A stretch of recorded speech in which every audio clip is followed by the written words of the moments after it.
Hello guys and welcome back to my channel. तो पहले के पार्ट में हम लोगों ने देखा था लैनवांग जी जो भले मॉडर्न टाइम में आ गया था, अपने 6 लाइफ्स के बारे में जान चुका था, बट तब भी अभी उसका ख्याल यही था कि उसके ओमेगा को कोई टच नहीं कर सकता। पॉजिटिवनेस एक हद तक ठीक होती है, बट जब वो पागलपन बन जाए कि वो उसी का है। क्या कोई मदर अपने बच्चे को नहीं छू सकती? क्या कोई भाई अपने भाई को टच नहीं कर सकता? क्या कोई फ्रेंड अपने दोस्त को मजाक में भी नहीं छू सकता? तो यहाँ पे क्या वो उसे खुद की प्रॉपर्टी समझता है? वो भी एक इंसान है। अगर उसे फिजिकल टच करके बातें करने की आदत है तो ये कोई गलत बात तो नहीं। लैनवांग जी की ओवर पॉजिटिवनेस अभी ख़त्म नहीं हुई थी, और दूसरी तरफ यहाँ बेओशियान को अपने पास्ट लाइफ का एक सपना आता है जिसमें वो सारे इमोशन फील कर रहा था, और जिसे जागने के बाद बेओशियान के इमोशंस पहले से पूरे डिफरेंट थे। हर लाइफ में जो ये सब देखने के बाद बेओशियान, या फिर ये सब कुछ चीज़ें जानने के बाद यही अपनी किस्मत समझ के सह लेता था, अब वो बेओशियान आवाज़ उठा रहा है। उसे ये सब कुछ नहीं सहना। कोई होता कौन है उसकी ज़िंदगी में ये सारी चीज़ें डिसाइड करने वाला, उसकी लाइफ में इंटरफेयर करने वाला? लैनवांग जी अपने घर से गुस्से में निकला था, और बेओशियान इस सपने को देखने के बाद गुस्से में था। दोनों ही गुस्से में बिल्कुल पागल हो गए थे। बेओशियान गुस्से में पेंटिंग करता है, और यहाँ दूसरी तरफ लैनवांग जी गुस्से में लोगों के उड़ा उड़ा के उनके खून से पेंटिंग कर रहा है। लैनवांग जी का जब गुस्सा शांत होता है तब वो जाके एक चेयर पे बैठता है, और वहाँ पे उसके बॉडीगार्ड तो उसको देख के ही डर रहे थे। लैनवांग जी का पूरा फेस और पूरे कपड़े रेड ब्लड से कवर थे।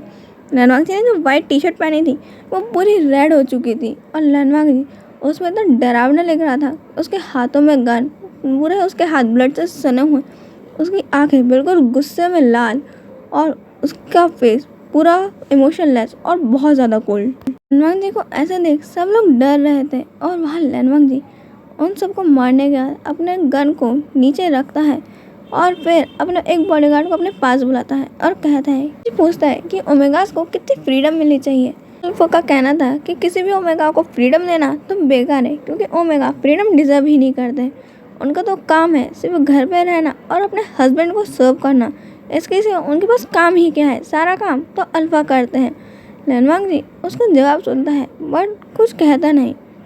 लैनवांग जी अब बेओशियान के बारे में सोचने लगता है कि बेओशियान कभी घर में रह पाएगा। जब वो सोचता है कि बेओशियान को बाहर घूमने की आदत है, उसे मस्ती करने की आदत है, लोगों को परेशान करने की आदत है, और ढेर सारा फन करने की आदत है, और अगर वो घर में रहेगा तो लैनवांग जी को याद आता है कि उसने 6 लाइफ में, जैसे उस अपनी लाइफ में कभी भी उसके साथ होने के बाद स्माइल नहीं करी। वो उससे तभी बात करता था जब बहुत ज़्यादा इम्पॉर्टेंट हो, वो बहुत साइलेंट हो गया था तब। लैनवांग जी वैसा तो उसे नहीं चाहता है। लैनवांग जी उसे कहता है कि हम 21st सेंचुरी में रहते हैं, और ओमेगास को सारी फ्रीडम मिलनी चाहिए जितनी अल्फाज को मिली है। लैनवांग जी जाता है, अपना फेस क्लीन करता है, ड्रेस चेंज करता है, और उसके बाद अपनी कार में बैठ के निकल जाता है बेओशियान के घर की तरफ। जब वो बेओशियान के घर में पहुंचता है तो वो देखता है कि सारे पिलो उधर पड़े ही हुए हैं, और अभी कुछ पिलो तो हवा में अटैक कर ही रहे हैं उसी पर। एक पिलो अचानक से आके लैनवांग जी को लगता है। लैनवांग जी को जैसे ही वो पिलो लगता है, लैनवांग जी के पीछे जो गन उसने अपने हाथ में पकड़ी हुई थी, वो अपने सर पे रखने के चक्कर में वो गन उसके हाथ में सबके सामने रिवील हो जाती है। वहाँ पे बेओशियान कहता है कि तुम अभी बच्चे हो क्या जो टॉय गन लेकर घूम रहे हो? लैनवांग जी कहता है ये असली है। बेओशियान कहता है कि हाँ ये बिल्कुल असली टॉय गन है जिससे पानी निकलेगा, ओके, या फिर इसमें से बबल्स निकलेंगे। चलो हटाओ यहाँ से, मेरे को बहुत गुस्सा आ रहा है, नहीं तो मैं तुम्हें छोड़ूंगा नहीं। लैनवांग जी कहता है कि तुम पागल हो, तुम मेरे को चैन से क्यों नहीं जीने देते? तुम आते से मेरा दिमाग क्यों ख़राब करते हो? मैंने कहा नहीं असली गन है, मैं ना तुम्हें गोली से उड़ा दूंगा। लैनवांग जी की बात सुन के बेओशियान कहता है कि अच्छा मैंने तुम्हारे सवाल का जवाब नहीं दिया, मैंने तुम्हारा प्रपोजल क्या रिजेक्ट किया, और तुम मेरे को जान से मार डालोगे? मैं जानता ही था तुम अल्फाज कभी भी ढंग के नहीं होते हो। तुम अल्फाज हम ओमेगा की फीलिंग तो कभी समझते नहीं हो। मैंने तुम्हें ना कहा क्या? हाँ बस मैंने थोड़ा सा टाइम लिया है। लैनवांग जी कहता है कि तुम बोल कर नहीं ले सकते टाइम। बेओशियान कहता है क्यों? तुम्हें समझ नहीं आता? तुम मुझसे प्यार करते हो और मेरी फीलिंग्स नहीं समझ सकते, ये कौन सी बात हुई? फिर मैडम लैन से कहती है कि ये लोग एक दूसरे से, आपको लगता है इस जन्म में प्यार करते होंगे? वहाँ पे बेओशियान सैरन भी पीछे से कहती हैं कि तुम लोग ये सब क्या बातें कर रहे हो, और शांति से मेरे को शो देखने दो, तुम लोग मेरा व्यू डिस्टर्ब कर रहे हो, और मेरे कान के पास से कोई आवाज़ ना आ जाए। वो लोग अब शांत हो जाते हैं और सामने देखने लगते हैं। वहाँ पे लैनवांग जी कहता है कि तुम्हें कितने बार कहा है कि तुम मेरे को मान लो कि मैं कौन हूँ। बेओशियान कहता है कि हाँ तुम अभी भी फेरी टेल के निकले हुए एक माफिया किंग हो। को आता है गुस्सा, वो अपनी गन को ढंग से लोड करता है और बेहुशन के बिल्कुल पास से शूट कर देता है। वो बुलेट बेहुशन के बिल्कुल गर्दन के पास से निकल के जाती है और पीछे रखे फ्लावर पॉट में भड़ाम से लगती है और वो फ्लावर पॉट टूट जाता है। उस गन की साउंड को सुनने का बेहुशन कहता है, ओह नाइस क्वालिटी, ये कौन सी क्वालिटी की गन है, बहुत अच्छी साउंड करती है। लैंड जी अपना सर पकड़ लेता है कि मैंने इस इंसान को डराने के लिए गन चला दी, अभी कोई और होता तो चिल्ला रहा होता और ये गन की तारीफ कर रहा है। बेहुशन कहता है कि मेरे पास इससे भी ज़्यादा चाहिए। बेहुशन अपनी गन निकालता है, वो गन थी यहाँ पे बुजुका, इतनी बड़ी गन निकालता है और उसको उठा के जैसे बेहुशान लैंड जी में तानता है, लैंड जी डर जाता है और कहता है कि तुम पागल हो गए, तुम अपने फ्यूचर अल्फा को मारोगे, तुम पागल हो गए हो क्या, मेरे बेबीज़ का क्या होगा। बेहुशन कहता है तुम्हारे बेबीज़ भी, तुमने मेरे को बताया नहीं, तुम मुझे चीट कर रहे थे।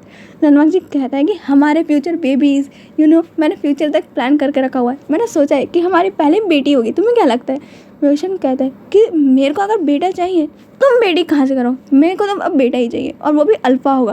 धनवाग जी कहता है नहीं, वो ओमेगा होगा, बहुत क्यूट सा, बिल्कुल तुम्हारी तरह।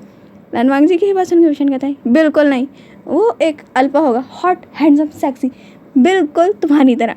धनवाग जी कहता है ओह तुम मेरे बारे में ये सोचते हो। बेहुशन कहता है कि बिल्कुल नहीं।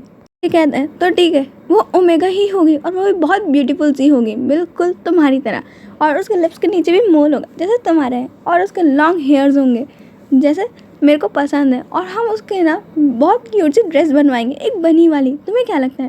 बेहुशन कहता है कि बिल्कुल नहीं, मैंने कहा ना एक हॉट हैंडसम अल्फा बेबी होगा जो बहुत ज़्यादा ही सेक्सी होगा और सारी ओमेगास उसे देख के मर जाएंगी, यानी कि उसे शादी करने के लिए मरेंगी। तुम्हें क्या लगता है वो जब छोटा होगा तब से उसको शादी के लिए रिश्ते आने लगेंगे। लैंडमार्क जी कहता है कि मैंने कहा ना वो ओमेगा होगा।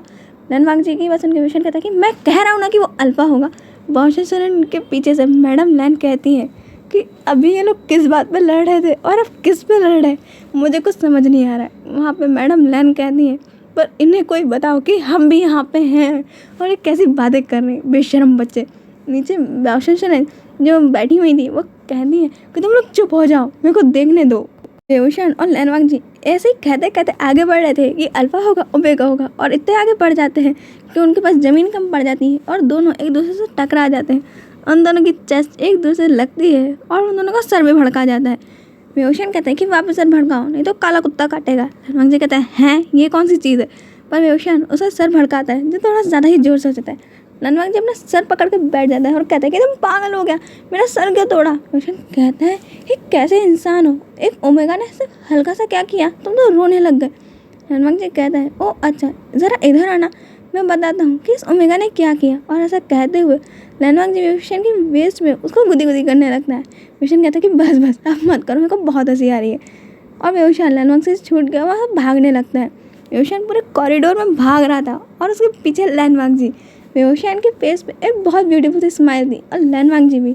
वो लोग भूल गए कि वो किस बात पे लड़ रहे थे और वहाँ पे पूरे मेंशन में उनकी हंसने की आवाज़ आ रही थी, जिसे देख के वहाँ पे बेहुशन चरण, मैडम लैन और मैडम यू बहुत ज़्यादा ही खुश थी कि ये लोग आफ्टर ऑल हैप्पी तो हैं। सीन शिफ्ट होता है वैन चाओ की तरफ और वैन रूहान जो एक इलिंग नाम के पहाड़ पे रुके हुए हैं, और वहाँ पे उन लोगों ने डार्क पावर्स का बहुत बड़ा सा कब्जा करके रखा हुआ है। बहुत सारे लोगों को उन्होंने कैद करके रखा हुआ है जिनकी वो बलि देते हैं, और वहाँ पे कई एल्व्स हैं जिनका वो हार्ट निकालते हैं, और उनके हार्ट के अंदर एक पावर होती है जिससे वैन चाओ को पावर मिलती है ताकि वो अपने ब्लैक स्पिरिट फॉर्म में रह सकें, वरना वो कब का डिसअपियर हो जाता। इसलिए उन्हें एल्फ चाहिए होते हैं ताकि उनका हार्ट निकाला जा सके। वैन रूहान पूछता है क्या तुम तैयार हो। वैन चाओ कहता है कि बिल्कुल, मैं हमेशा से उसे तबाह करने के लिए तैयार था। वैन रूहान कहता है कि बिल्कुल, हम उसे कभी भी नहीं छोड़ेंगे, और ऊपर से आप तो लैंडमार्क जी के पास उसकी पावर्स भी नहीं है तो वो उसे प्रोटेक्ट कर नहीं सकता, और बेहुशान अब एक ओमेगा है और वो भी सिर्फ एक नॉर्मल ह्यूमन, वो क्या ही कर सकता है। ओमेगास तो कभी भी हमें अल्फाज को कुछ कर ही नहीं पाए हैं। वो हेवन से हुई भविष्यवाणी वो तो तभी ख़त्म हो गई थी तब वो ओमेगा मरा था। वो उसके मरने के बाद पूरी कल्टीवेशन वर्ल्ड में फैली थी, बट आज तक कोई नहीं जानता कि वो ओमेगा कौन था और उसकी डेथ कैसे हुई। मेरे को जानना है कितना पावरफुल ओमेगा जिसका बर्थ हुआ हमसे छुप के रहा, इतना बड़ा हुआ, बहुत पावरफुल हुआ, बट हमारे जाने बिना वो मरा कैसे। वैन चाओ कहता है कि इसके बारे में हम बाद में जानेंगे, इसके बारे में पहले सोचो कि हम बेहुशन का क्या करें। हमें वेवशान को उससे पहले मारना होगा। वेवशान और लैनवांग जी डुअल कल्टीवेशन करें। अगर उन लोगों ने डुअल कल्टीवेशन कर लिया तो लैनवांग जी के पास उसकी पावर्स आ जाएंगी, क्योंकि वो सिर्फ सील हुई हैं। लैनवांग जी इतना पावरफुल है कि उसके पावर्स को पूरी तरीके से ख़त्म करना नामुमकिन है। वेंचाओ कहता है कि तुम ज़्यादा चिंता मत करो, हम उससे पहले ही उसे मार डालेंगे। और वेवशान को मारना तो सबसे आसान है, क्योंकि लैनवांग जी उसे प्रोटेक्ट कर नहीं सकता और ये नॉर्मल ह्यूमंस हमारा क्या ही बिगाड़ लेंगे। यहाँ पे ये लोग इसी के साथ वेवशान और लैनवांग जी के लाइफ में इंटरफेयर करने के लिए बिल्कुल तैयार थे, और वो लोग आज ही का दिन वेवशान की लाइफ को बर्बाद करने के लिए चुनते हैं। वहाँ पे वेंचाओ और वेनरूहान, वेंचाओ जो इतने टाइम बाद इस इलिंग पहाड़ी से बाहर निकलता है और पहुँचते हैं वेवशान के घर पे, जहाँ पे अभी सब लोग बहुत शांति से बैठे हुए थे। जांग चैंग, लैन चिचैन, वेवशान के ब्रदर्स जेहोब, शुगा, वी, जिमिन और जिन जहाँ पे किचन में उन सब के लिए कुछ डिलीशियस कुकिंग कर रहे थे। अचानक से उनके मेंशन के चारों तरफ ढेर सारे काव काव करने लगते हैं। ऊपर से वो पूरी जगह अंधेरे से भर जाती है और वहाँ पे अचानक से बहुत भयानक सी आवाज़ें सुनाई आने लगती हैं, जैसे कि कोई रो रहा हो, भेड़िए की आवाज़ें। रोशन कहता है कि हॉन्टेड मूवी किसने स्टार्ट कर दी है और ये लाइट कहाँ चली गई। उनका मेन डोर मेंशन का तोड़ते हुए वेंचाओ, वेनरूहान, उनके पीछे कुछ ब्लैक फॉग स्पिरिट्स थी जो बिल्कुल सिर्फ काला धुआं ही दिख रही थी, उसके सिवा तो कुछ भी नहीं। वहाँ पे किसी को भी दिखाई नहीं दे रहा था सिवाय वहाँ पे कल्टीवेटर्स के बाउंसर सरन, madam Yu, madam Lan, mister Jiang और मिस्टर लैन। वो सब देख सकते थे कि यहाँ पे कौन आया है। वहाँ पे वो कहते हैं कि तुम सब बच्चे अपने रूम में जाओ। रोशन कहता है रूम में तो चले जाए डैड, पर हमें तो यह नज़र ही नहीं आ रहा कि हम लोग खड़े कहाँ हैं और हमारे बाजू में कौन है। कुछ टाइम बाद लाइट्स ऑन होती हैं, तब वो लोग देखते हैं कि उनके घर में दो बिन बुलाए मेहमान आए हैं। वेंचाओ और वेनरूहान एक साथ कहते हैं कि तुम लोगों ने हमें बहुत मिस किया होगा, लो हम लोग आ गए और तुम्हें क्या लगता है तुम हमसे बच पाओगे। वेशन कहता है कि तुम लोग हो कौन, ऊपर से इतनी घटिया और आउटडेटेड ड्रेसेस, और तुम्हारी बालों की हेयर स्टाइल कितनी घटिया है। वहाँ पर लैनवांग जी कहते हैं कि बिल्कुल इससे अच्छी ड्रेस तो मेरे सर्वेंट्स पहन सकते हैं, और तुम्हारी हेयर स्टाइल देख के तो मुझे ऐसा लग रहा है कि तुम कई सालों से अपनी बाल पे कंघी नहीं करे हो और तेल तो कभी लगाया ही नहीं है। ऐसा लगता है कि तुम जंगल से उठ के आ गए हो। जैंग तो वेनरूहान की ड्रेस पे कमेंट करते हुए कहता है कि देखो तो उसकी ड्रेस फट रही है, बेचारा कितना ज़्यादा गरीब है, और देखो उसके आजू बाजू से कितना ब्लैक फॉग निकल रहा है। यही होता है जब तुम बहुत टाइम से नहीं नहाते हो। लैंचजन कहते हैं कि मुझे लगता है ये किसी कॉस्प्ले से उठ के सीधे यहाँ पे आ गए हैं। वहाँ पे वो लोग कहते हैं कि बस करो तुम लोग। अब सब लोग शांत हो जाते हैं। वेंचाओ और वेनरूहान कहते हैं कि तुमने हमें पहचाना नहीं। रोशन कहते हैं कि कहाँ से पहचानेंगे, इतना घटिया मेकअप जो करके रखा हुआ है, अगर ये मेकअप हटाओ तो हम पहचाने। वो कहते हैं कि हमने कोई मेकअप नहीं किया, ये हमारी नेचुरल ब्यूटी है। रोशन कहता है इतनी घटिया ब्यूटी। वहाँ पे वेंचाओ कहता है कि तुम जानते हो कि मेरे स्पेस में लाखों ओमेगास मरते हैं। रोशन कहता है कि सही बात है, मरेंगे ही ना, इतना गंदा चेहरा है कि कोई भी देख के मर सकता है। अगली बार से अपने फेस को कवर करने के लिए मास्क पहनना, ताकि कोई भी ना मरे, क्योंकि मैं नहीं चाहता कोई भी अच्छा सा ओमेगा इस घटिया फेस को देख के मर जाए। वेनरूहान कहता है कि तुम ओमेगा कितना ज़्यादा बोलते हो। रोशन कहता है क्यों, ओमेगास को कम बोलना चाहिए, ऐसा कहीं रूल बना है क्या? और बना है तो मेरे को उससे कोई लेना देना नहीं, क्योंकि रूल्स तोड़ने के लिए बनते हैं और नहीं बनते तो मैं तो तोड़ूंगा ही। वेनरूहान कहता है कि मैं तुम्हें जान से मार डालूंगा। इतना सुनना ही था, लैनवांग जी के कान खड़े हो जाते हैं और वो वेवशन के आगे आ जाता है। वेवशन उसे के कंधे पे अपना सर रख के कहता है कि कोई मुझे प्रोटेक्ट कर रहा है। लैनवांग जी कहता है वेवशन कंट्रोल। वेवशन कहता है कि मैंने क्या कहा। लैनवांग जी कहता है कि मैं तुम्हें प्रोटेक्ट कर रहा हूँ और सब तुम क्या कर रहे हो। वेवशन कहता है मैं तो अपने अल्फा की तारीफ कर रहा हूँ कि वो मुझे प्रोटेक्ट कर रहा है, वैसे तुम मुझे कैसे प्रोटेक्ट करने वाले हो। वहाँ पर लैनवांग जी कहता है कि तुम कैसे चाहते हो कि मैं तुम्हें कैसे प्रोटेक्ट करूँ। मैं ऐसे गन से मारूँ, चाकू से मारूँ, अपने हाथों से मारूँ, कुंफू करूँ, जूडो मार्शल आर्ट करूँ, या फिर तुम चाहते हो मैं इसे अपनी गाड़ी के पीछे बांधूँ। वेवशन कहता है कि बस बस, मैं तुमसे पूछा है कि तुम मुझे प्रोटेक्ट कैसे करोगे, ये नहीं पूछा है कि तुम इन्हें कैसे मारोगे। वहाँ पे वापस से वेंचाओ और वेनरूहान कहते हैं कि तुम लोग मुंह बंद करो, और वो लोग अपनी पावर्स का इस्तेमाल करते हैं। रोशन कहता है कि वाह काफ़ी अच्छे ग्राफिक्स हैं, बट थोड़े से और इम्प्रूवमेंट की ज़रूरत है। देखो वहाँ से बहुत ज़्यादा ही ब्लैक ओरा निकल रहा है, वहाँ से थोड़ा कम निकल रहा है, और उसका साइज़ थोड़ा बड़ा है, उसको थोड़ी लेंथ छोटी करो, उसको थोड़ी ब्रेथ छोटी करो। वेवशन उन्हें इतनी सारी कमी बताता है, वो फिर से चिल्लाते हैं और अब वेवशन के ऊपर अटैक कर देते हैं। वेवशन पीछे जाके गिरता है, जिसे देख के लैनवांग वेवशन के पास दौड़ता है और उन लोगों की तरफ घूर के देखने लगता है। लैनवांग जी की आंखों में इतना ज़्यादा गुस्सा देख के वो सब लोग एक पल के लिए डर जाते हैं कि लैनवांग जी बहुत ज़्यादा ही पावरफुल कल्टीवेटर है। बट जब उन्हें याद आता है कि अभी लैनवांग जी के पास उसके पावर्स नहीं है तो फिर वो लोग रिलैक्स हो जाते हैं। कहता है कि ऐसा है क्या, और उस रूम में अचानक से विशन कोई बटन दबाता है। जहाँ पे वो गिरा था उसके पीछे ही एक बटन थी जिसे विशन प्रेस करता है तो पूरा ही मेंशन अचानक से पूरा अलग ही कुछ बन जाता है। वहाँ पे एक बैरियर आ जाता है जो पूरा टेक्निकल ही था बट थोड़ा वियर्ड। उस पर कुछ तलिस्मान्स लगे हुए थे और कुछ ड्रॉ थे। और वहाँ पे वेओशन के हाथ में एक स्वॉर्ड आ जाती है। वेओशन एक स्वॉर्ड सबके हाथ में थमा देता है। वहाँ पे स्वॉर्ड फाइटिंग तो 5 ओमेगास ने सीखी थी और वेओशन लैनवांग जी को कोई भी स्वॉर्ड नहीं देता। लैनवांग जी कहता है कि मुझे भी स्वॉर्ड फाइटिंग आती है। वेओशन कहता है कि ओह ऐसा है क्या, ये लो। ऐसा कहते हुए वेओशन लैनवांग जी को एक स्वॉर्ड दे देता है। लैनवांग जी देखता है, वेओशन को कहता है कि इसमें लाइट क्यों लगाई है, ये लाइट के बिना भी अच्छी लग रही थी। वेओशन कहता है कि ये लाइट नहीं है, ये सब मैजिकल पावर है जिसके थ्रू तुम इस जैसे कचड़े को मार सकते हो। लैनवांग जी कहता है कि वाह तुम तो ऑसम हो, बट रुको तुम्हारे पास ये कहाँ से आया? कहता है कि नहीं चाहिए तो वापस कर दो, रहने दो, मैं फाइट कर लूँगा। लैनवांग जी कहता है कि नहीं नहीं, मैं तुमसे कुछ नहीं पूछ रहा हूँ, चलो फाइट कर दे। वेओशन अपने पेरेंट्स को कहता है कि आप लोग वहीं रहिए और इसको तो हम देखते हैं। वेओशन अब वहाँ पे बैरियर से बाहर निकलता है और लोगों को कहता है कि वो अच्छा तो वो कचरा तुम हो जो एल्व्स का हार्ट निकाल के उनसे ये घटिया सी पावर इकट्ठा कर रहे थे। मुझे मालूम होता कि वो कचरा तुम थे तो मैं तुम्हें बहुत पहले ही मार डालता। वहाँ पे वैन चाओ तो शॉक्ड हो जाता है और कहता है कि तुम्हें एल्व्स के बारे में कहाँ से मालूम, तुम तो नॉर्मल ओमेगा हो ना, तुम्हें तो अपने पास्ट लाइफ का कुछ भी याद नहीं है। रोशन कहता है कि ओह तो मेरी कोई पास्ट लाइफ भी थी जब से तुम मेरे एनिमी हो, ऐसा भी कुछ है। रोशन कहता है उसके बारे में मैं बाद में सोचूंगा, बट उससे पहले मुझे तुमसे अभी अपने आयुएन का बदला लेना है। तुम्हारी हिम्मत कैसे हुई आयुएन के फैमिली को बर्बाद करने की? तुम जानते भी हो तुमने क्या किया है और उतने मासूम लोगों का हार्ट निकालने की। रोहन कहता है कि वो हमारे क्लैन के लोग थे, हम उन्हें मारे या फिर कुछ भी करें तुम्हें उससे कोई मतलब नहीं होना चाहिए ओमेगा।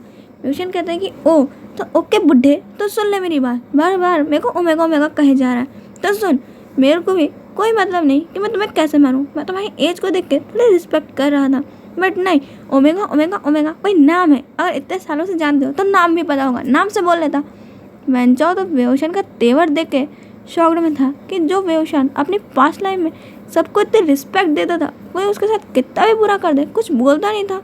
और यहाँ पे ओए बुढ़े वहाँ पे एक तलिस्मान निकालता है जिसे देख के वो लोग समझ नहीं पाते कि अब ये क्या कर रहा है वेओशन। वेओशन उस तलिस्मान को एक्टिव करते हैं। वैसे तो वो तलिस्मान कम एक रिमोट कंट्रोल ज़्यादा लग रहा था, जिसे एक्टिव करने के बाद वहाँ पे चारों तरफ एक रेड कलर की लाइट आ जाती है। वो कहते हैं अब क्या तुम यहाँ पे डिस्को बार बनाना चाहते हो? वेओशन कहता है कि जस्ट वेट एंड वॉच। वहाँ पे उस रेड रे के आने के बाद कुछ टाइम बाद ही उनकी जो ब्लैक स्पिरिट थी वो डिसअपेयर होने लगती हैं और वैनचाओ और वैन रूहान की पावर्स भी धीरे धीरे कंज्यूम होकर कम होने लगती हैं। वैन रूहान जो एक स्पिरिट ही था जो सिर्फ लोगों के हार्ट की पावर्स पे जिंदा था, उसकी वो पावर धीरे धीरे कहीं जाने लगती है। वो चिल्ला के कहता है कि ये तुम क्या कर रहे हो, तुम मेरी पावर्स नहीं छीन सकते, मुझे वो सब कुछ वापस करो। वेओशन पे अटैक करता है बट वेओशन के सामने लैनवांग जी आ जाता है और उसे रिफ्लेक्ट कर देता है।